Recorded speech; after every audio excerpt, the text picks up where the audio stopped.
It's been the year of the X models. First we saw the X2, we had the BMW X4 arrive, but the one that started it all, the big boss, if you will, is this, the BMW X5. And this fourth generation has just arrived in South Africa. It's been a somewhat popular car for the German brand, selling more than 2.1 million units since it launched in 1999. They hope to continue the success with this X5 that they call the most compelling embodiment of the sports activity vehicle yet.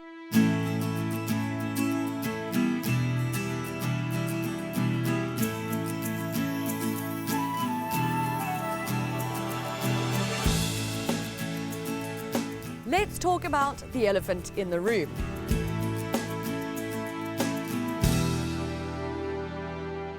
The front kidney grille, which is pretty massive. Do you love it? Do you hate it?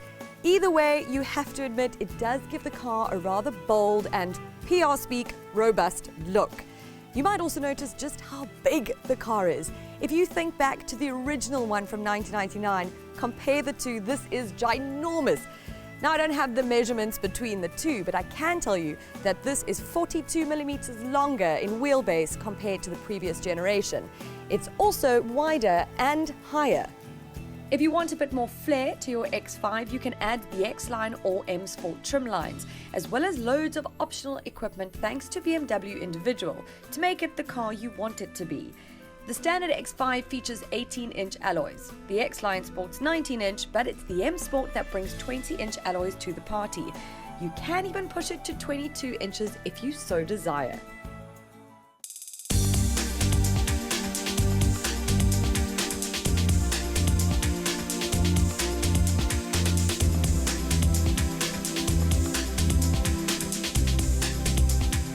The engines on offer include two turbo diesel engines, one of which is the M50D and the 30D, which is what I'm driving.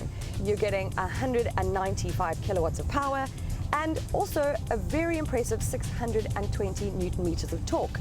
That's not too bad. And considering that this car is almost 2 tons, that torque pulls this car very impressively. But can it go off-road? Well, of course it can. And it can do so pretty well, in fact. Especially if you opt for the off-road package, which features front and rear underbody guards, 2-axle air suspension with variable ride height, and an electronically controlled rear differential lock. And driving modes, which also include snow, sand, gravel, and rock. I think what makes the off-roading part so appealing is just knowing that it can, in fact, tackle some pretty treacherous terrain. Whether you'll want to actually put it to the test is another story.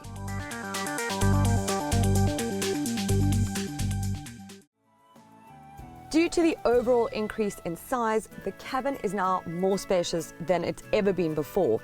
But the biggest difference between the previous generation X5 and this X5 is this interior.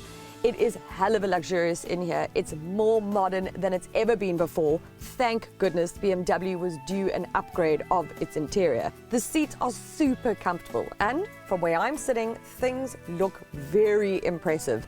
And that's thanks to BMW's latest live cockpit professional fascia, which is standard across the range. It features this 12.3-inch touchscreen, which thankfully the graphics have been superly improved. I'm not even sure if superly is a word, but it works in this case because you need to check out this map, and the video camera quality is just quite astounding. There is also a fully digital instrument cluster which you can customize to your personal needs. As with before, you can operate the infotainment system by touch control using the control display, the familiar iDrive touch controller, the controls on the steering wheel, voice control, or BMW gesture control. There are, as with most BMW models, a host of optional extras, some of which include a Bowers & Wilkins diamond surround system with 20 speakers, a panoramic sunroof with 15,000 illuminated graphic patterns, which is said to look like a starlit sky. You can also opt for a wireless charging pad as well as thermo cup holders in the center console, which can be cooled or heated. If you want more sparkle in your cabin, you can opt for the glass applications, which transforms the gear lever, the controller, the stop-start button, and the volume control button. Something I almost never say is the back seats are so comfortable. I spoke about the front seat being comfortable, but as a passenger in the back, I'd be very happy here. And you can see just how much space there is. So, does this X5 have what it takes to get customers out of competitors such as the Mercedes-Benz GLE, the Audi Q7, the Porsche Cayenne, and possibly even some of the X models below this X5? With a starting price of just under 1.2 million rand, it doesn't come cheap. And that is without any of those impressive optional extras you could so easily add on. But there is no doubt that existing X5 fans will want to get their hands on the wheel of this new generation, and will certainly continue the success story it set out way back in 1999.